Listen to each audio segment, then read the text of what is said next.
Hello friends, welcome to கோல் சமையல். இன்றைக்கி நம்ம கோல் சமையல் சேனலில் சட்னி எப்படி செய்யலான்றதை பார்க்கலாம்.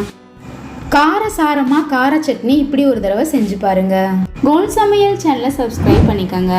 பக்கத்தில் இருக்க ஆளுன்ற பெல்லைக்கான கிளிக் பண்ணி வச்சுக்கிட்டிங்கன்னா நான் போடுற வீடியோ உடனே உங்களுக்கு நோட்டிஃபிகேஷனில் வந்துடும். கடாயில் 2 ஸ்பூன் அளவு எண்ணெய் சேர்த்துக்கங்க. 1.5 ஸ்பூன் உளுந்தம்பருப்பு, கடலைப்பருப்பு 1 ஸ்பூன் சேர்த்துக்கங்க. அடுப்பை மீடியம் ஃப்ளேம்லேயே வச்சுட்டு நம்ம சேர்த்துருக்க பொருட்கள் லைட்டாக கலர் மாறுற வரைக்கும் நல்லா வறுத்து விட்டுக்கோங்க.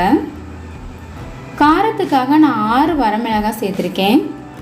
உங்களுக்கு காரம் எந்தளவு அதிகமாக தேவையோ அதுக்கு தகுந்த மாதிரி மிளகாயை கூடவோ குறைவோ சேர்த்துக்கோங்க. இந்த ஈஸியான சட்னியை 5 நிமிஷத்தில் செஞ்சிடலாம். ரொம்பவே டேஸ்ட்டாக இருக்கும். இப்போ லைட்டாக வறுபட்டதுக்கு அப்புறமா ஒரு பிளேட்டுக்கு மாற்றி வச்சிடலாம். அடுத்ததாக ஒரு கடாயில் 3 ஸ்பூன் அளவு எண்ணெய் சேர்த்துக்கங்க. 1 கைப்பிடி அளவு சின்ன வெங்காயத்தை தோல் உரித்து வச்சுருக்கேன், அதை எண்ணெயில் சேர்த்துக்கலாம். இது கூட 1 துண்டு இஞ்சி, 6-7 பூண்டு பல் சேர்த்துக்கணும். நம்ம சேர்த்துருக்க எல்லா பொருட்களையும் எண்ணெயிலே நல்லா வதக்கி விட்டுக்கோங்க.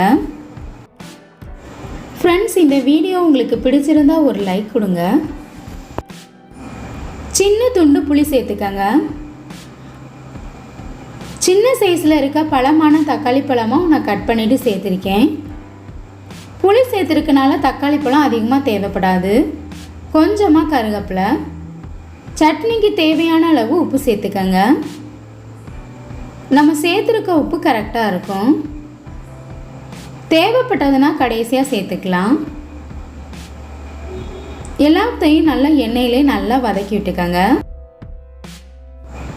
கடைசியாக 1/4 ஸ்பூன் அளவு பெருங்காயத்தூள் சேர்த்துட்டு நல்லா ஆற வச்சிடலாம். நம்ம வதக்கி வச்சுருந்த எல்லா பொருட்களும் நல்லா ஆறிடுச்சு.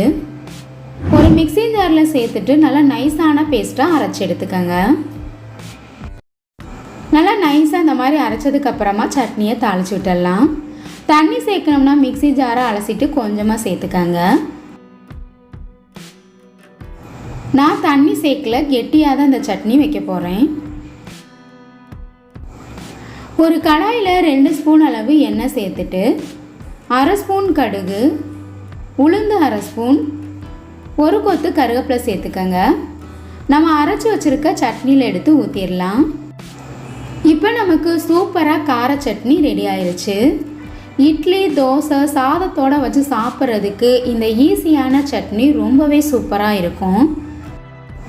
இந்த வீடியோ உங்களுக்கு பிடிச்சிருந்தா கோல் சமையல் சேனலை சப்ஸ்கிரைப் பண்ணிக்கோங்க. மறக்காமல் ஒரு லைக் கொடுங்க ஃப்ரெண்ட்ஸ். கமெண்ட் பண்ணுங்கள், ஷேர் பண்ணுங்கள். பக்கத்தில் இருக்க ஆளுன்ற பெல்லைக்கான கிளிக் பண்ணி வச்சுக்கிட்டிங்கன்னா நான் போடுற வீடியோ உடனே உங்களுக்கு நோட்டிஃபிகேஷனில் வந்துடும். Thank you friends.